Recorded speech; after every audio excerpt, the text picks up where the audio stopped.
Hey, cool cats. Ready for James and the Giant Peach, Chapter 15.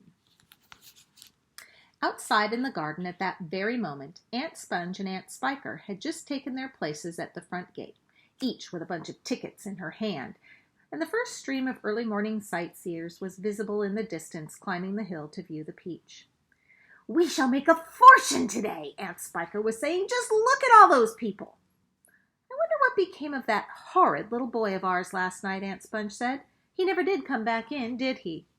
"He probably fell down in the dark and broke his leg," Aunt Spiker said. "Or his neck, maybe," Aunt Sponge said hopefully. "Just wait till I get my hands on him," Aunt Spiker said, waving her cane. "He'll never want to stay out all night again by the time I've finished with him. Good gracious me, what is that awful noise?" Both women swung around to look. The noise, of course, had been caused by the giant peach crashing through the fence that surrounded it, and now, gathering speed every second, it came rolling across the garden toward the place where Aunt Sponge and Aunt Spiker were standing. They gaped, they screamed, they started to run, they panicked, they both got in each other's way, they began pushing and jostling, and each one of them was thinking only about saving herself. Aunt Sponge, the fat one, tripped over a box that she'd brought along to keep the money in and fell flat on her face.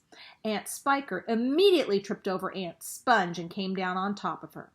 They both lay on the ground, fighting and clawing and yelling and struggling and frantically trying to get up again. But before they could do this, the mighty peach was upon them. There was a crunch, and then there was silence. The peach rolled on, and behind it, Aunt Sponge and Aunt Spiker lay ironed out upon the grass, as flat and thin and lifeless as a couple of paper dolls cut out of a picture book.